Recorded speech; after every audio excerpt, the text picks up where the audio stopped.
Hello, my name is Josh Atkinson, and you have once again stumbled upon my oil painting YouTube channel.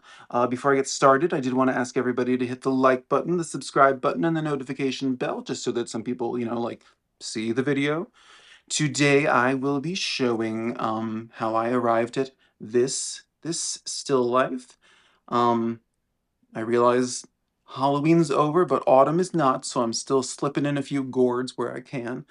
Um, it's the first time that I painted velvet, and it worked out, and so I kind of left it the way it was. I didn't do any sort of distorting, abstracting stuff. But anyway, I'll get into all that during the time lapse.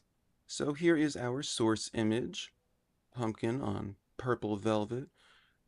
It's actually a scarf, and I just kind of draped it on gray carpeted stairs, and yeah, it works. It feels very, very Renaissance, very Velasquez or something. I had never painted velvet before, and since I feel pressured to accomplish things every waking moment, I was like, well, let's do velvet. Folds in fabric is something that I've been semi-consciously uh avoiding. It's, like rose petals or leaves in trees. It's one of those things that makes me anxious.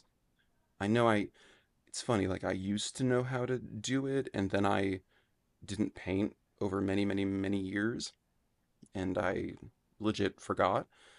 But as always, I rewatched some old Helen Van Wyck tutorial about, I think it was about white fabric. Um, there is a YouTube channel of hers that I always recommend. I learned the bulk of what I know about painting from her PBS show from the, I guess, 90s. Um, but basically that tutorial got me clearer on seeing folds in fabric not for all of their seeming frightening complexity of just like there's so much going on, what's what, like the tutorial got me to kind of see like, okay, there's a light source, it's coming from, in this case, the left, so there are things that are going to be lighter and things that are going to be darker, and that is how you learn to see the folds for what they are. Now, folds in fabric, especially like a white fabric, a light fabric, they're also going to have a lot of reflections, and I think that's where we get super confused. The highlight on one fold becomes the reflection on the dark side of the fold to its left, that kind of thing. But just knowing that does enable you to be able to discern it with your own eyes, and then render it with your medium of choice. So yeah, like I got the lights and the darks uh of the velvet fabric down, and then I'm making some corrections on the pumpkin. Uh this is No, I guess this would be the second uncarved pumpkin that I've painted ever. Because my last Halloween video had two jack-o'-lanterns and one uncarved pumpkin. I've talked a lot about how when you paint a jack-o'-lantern, you have to really you have to make the outside orange of the pumpkin flesh less bright and maybe even less light, so that the inside, where the candle, where the flame is coming from, can pop more, and really appear to glow. I'm doing I'm doing some landscapes now. Feels like a lot because they're hard for me. And in landscapes, it seems, I'm going by, YouTube tutorials, it does seem that there's so much more license to just remove a tree if it doesn't help the composition, or darken something that should be, will read better for the viewer, for the eye, even though it's lighter in the actual image. So, so I guess I'm just saying, like, a lot of there isn't a lot of that in portraiture. In portraiture, you really kind of got to get an accurate likeness. If you're painting someone very, I don't know, frightening and powerful and it's a commission and maybe you want to make them look a little younger or a little thinner or something, that's a bit of license that I guess you take as you at your discretion or at their discretion. But like, yeah, with still life and especially with landscape, there are just things that you have to manipulate as the artist, not not being slavish to realism, but being slavish, I guess, in a good way, to just what's going to make the best painting, what's going to create visual interest. So on that topic, here you can see I'm intensifying the contrast. Um, I'd love to be able to do this alla prima all at once, and maybe someday. But for now, I let the first layer dry, and I kind of dry, like within a day, so not exactly fully dry, but enough that it can take new pigment now. And so I'm darkening it, because that does make it more interesting, but it is also realistic.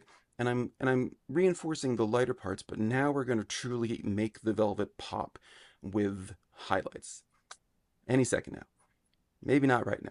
Okay, I'm blending in some shadows. Here's some highlights.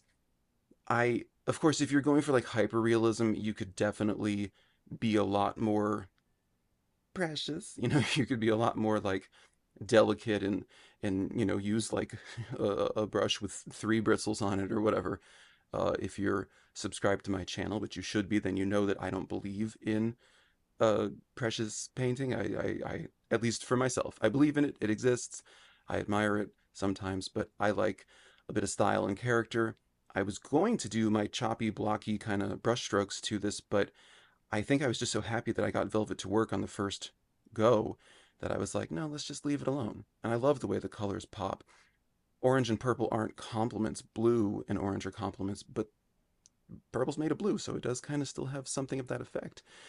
Adding a little bit of purple reflections in the pumpkin shadow side, I think. And yeah, this is the finished image. It is an 8 by 10 inch oil painting on a canvas panel.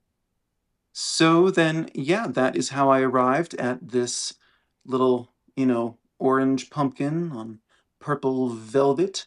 Um, I feel this constant, like, I don't know, drive to delineate my final style, and I do love doing this sort of approach, but I think sometimes when the painting says it's done, and you should just like be happy with it. So that's what I decided on with this one.